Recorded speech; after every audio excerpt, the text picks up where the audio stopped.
If you don't pray, if you don't live a life of prayer, you are not spiritual. Prayer is the second thing that Jesus said men must do always.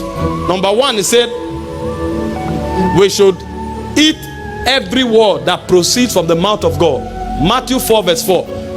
Then Luke 18:1, men ought always to pray and not to faint. That means if you don't pray, you will faint. You must have heard many times that the opposite of prayer is not prayerlessness, is to faint. So when a man stops praying, he faints. He ceases to be a spiritual man. What makes you spiritual is your continual and continuous communion with God. Psalm 90 verse 1. 1 Thessalonians 5:17. Prayer. If they still beg you to pray, if you still need prayer meeting to pray, know that you are not spiritual. You are growing. Thank God, we encourage you, keep growing. But just know where you are. He said, Lord, thou hast been our dwelling place in all generations. So these ones don't just pray prayer, they live in it. Because God is their abode. So they keep a constant communion with God. Thou art our dwelling place from ages past. We are a people of communion.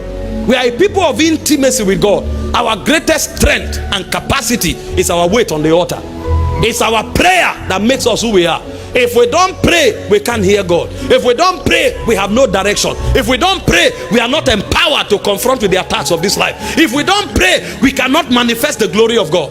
Everything about us was imputed by the word, but the manifestation is at the mercy of prayer. If we don't pray, none of the things God has done on our inside can find expression. So when you find anything on our inside, the word installed it. But when you find us manifest anything, know that that's the response of our altar. So our prayer is responsible for who we are. This is what makes men of God. 1 Thessalonians 5:17 say, pray without ceasing. So it's beyond prayer meeting. It's beyond 10 hours prayer. It's beyond 24 hours prayer. It's a life of constant communion. Every second, let your heart be plugged to God, and let God's heart be plugged to you. He said, if you claim that you are dead with Christ and you are risen with him, he said, let your affections be on the things that are above, where Christ dwells.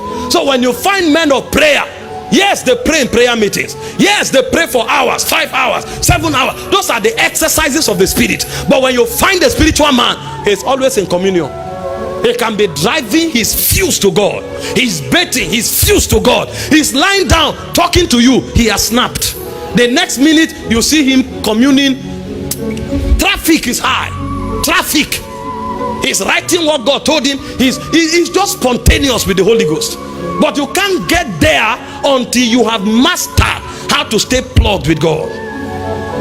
In Colossians chapter 4 verse 12, it said, devote yourself to prayer, being watchful and thankful. Devote yourself to prayer. Devote yourself.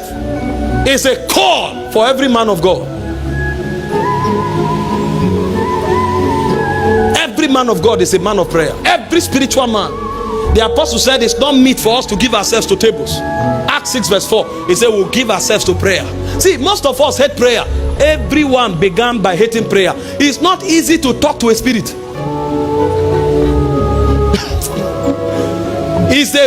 You must be helped to talk to a spirit. So your praying is taking advantage of that help. He said, quicken us, O Lord. Psalm 80 verse 18, so we shall call upon thy name. We must be quickened. But when we are quickened, we must not relax. The problem with men is that the Holy Ghost quickened you, but you relax. So you fell into struggle again. Keep that tempo up. Thank you for watching this video. If you enjoyed it, make sure to subscribe for more content like this. Don't forget to like and share my videos to help spread the word. Your support means a lot, and I look forward to seeing you in the next video.